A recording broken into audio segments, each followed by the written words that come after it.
അസ്സലാത്തു വസ്സലാമു അലൈക യാ സയ്യിദി യാ റസൂലല്ലാ സ്വല്ലല്ലാഹു അലൈഹി വസല്ലം. പ്രിയ സഹോദരങ്ങളെ, ഇന്ന് നമ്മൾ മനസ്സിലാക്കാൻ പോകേണ്ടത് അള്ളാഹുവിൻ്റെ ഏറ്റവും മഹത്തായ നാമങ്ങളിൽ ഒന്നായ അൽ അഹദ് എന്ന ഇസ്മിനെ കുറിച്ചാണ്. അൽ അഹദ് എന്നതിൻ്റെ അർത്ഥം ഏകനായവൻ, തുല്യനില്ലാത്തവൻ, പങ്കാളിയില്ലാത്തവൻ എന്നാണ്. ഈ നാമം അള്ളാഹുവിൻ്റെ സമ്പൂർണ്ണ ഐക്യത്തെയാണ് പ്രഖ്യാപിക്കുന്നത്. അവന് സമമായി ആരുമില്ല, അവനോടൊപ്പം ആരാധനയ്ക്ക് അർഹനായി മറ്റാരുമില്ല. ഖുർആനിലെ ഏറ്റവും പ്രസിദ്ധമായ ചെറിയ സൂറത്തുകളിൽ ഒന്നായ സൂറത്തുൽ ഇഖ്ലാസിൽ ഈ മഹത്തായ സത്യമാണ് നമ്മെ പഠിപ്പിക്കുന്നത്. ഖുൽ ഹുവല്ലാഹു അഹദ്, പറയുക, അവൻ അല്ലാഹുവാകുന്നു, ഏകനായവൻ. ഈ ഒരു വചനം തന്നെ മുസ്ലിമിൻ്റെ വിശ്വാസത്തിൻ്റെ അടിസ്ഥാനമാണ്.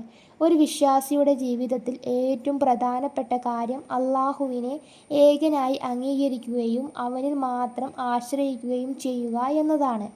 സന്തോഷത്തിലായാലും പ്രയാസത്തിലായാലും ആദ്യം സഹായം തേടേണ്ടത് ആരോടാണ്? അല്ലാഹുവിനോടാണ്. അല്ലാഹുവിൻ്റെ മനോഹര നാമങ്ങൾ അനുസരിക്കുകയും അവയിലൂടെ അവനോട് പ്രാർത്ഥിക്കുകയും ചെയ്യുന്നത് വളരെ ശ്രേഷ്ഠമായ ഒരു ഇബാദത്താണ്. അതിനാൽ യാ അഹദ് എന്ന ആത്മാർത്ഥതയോടെ ദിക്റായി ചൊല്ലുകയോ അല്ലെങ്കിൽ അല്ലാഹുവിനോട് ദുആ ചെയ്യുകയോ ചെയ്യാം. ഇൻഷാ അല്ലാഹ് നമ്മുടെ ഹൃദയത്തിൽ തൗഹീദ് ശക്തമാകുവാനും അല്ലാഹുവിനോടുള്ള സ്നേഹവും വിശ്വാസവും വർദ്ധിപ്പിക്കുവാനും ഈ നാമത്തിൻ്റെ അർത്ഥം മനസ്സിലാക്കി ജീവിക്കേണ്ടത് വളരെ പ്രാധാന്യമാണ്.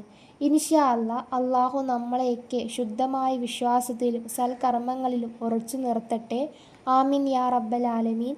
അല്ലാഹുവിൻ്റെ അതിമനോഹരമായ 99 നാമങ്ങളിൽപ്പെട്ട അസ്മാഉൽ ഹുസ്നയിലെ 99 നാമങ്ങളിൽപ്പെട്ട ഒരു ഇസ്മ തന്നെയാണ് അൽ അഹദ് എന്ന ഇസ്മ. ഈ ഇസ്മിൻ്റെ മറ്റൊരു പ്രത്യേകത എന്ന് പറയുന്നത് ഇത് ശുദ്ധിയോടെ ഒഴിഞ്ഞിരുന്ന് 1000 തവണ ചൊല്ലിയാൽ അദൃശ്യ ലോകത്തെ പല അത്ഭുതങ്ങളും വെളിവാകുമെന്നാണ്. ഇൻഷാ അല്ലാഹ് വീഡിയോ ഇഷ്ടപ്പെടുവാണെങ്കിൽ, ഉപകരിക്കുവാണെങ്കിൽ ലൈക്ക് ചെയ്യുവാനും അതുപോലെ ഇസ്ലാമിക്കായിട്ടുള്ള നല്ല അറിവ് ലഭിക്കുവാനായി എൻ്റെ ചാനൽ ഒന്ന് സബ്സ്ക്രൈബ് ചെയ്ത് ഓൾ എന്ന ഓപ്ഷൻ ക്ലിക്ക് ചെയ്ത് വെച്ചാൽ ഞാനിടുന്ന ഓരോ വീഡിയോയും നിങ്ങൾക്ക്, ഓരോ അറിവും നിങ്ങൾക്ക് ലഭിക്കുന്നതായിരിക്കും. ഇൻഷാ അല്ലാഹ് അടുത്ത വീഡിയോയിൽ കാണാം. ദുആ വസിയത്തോടെ.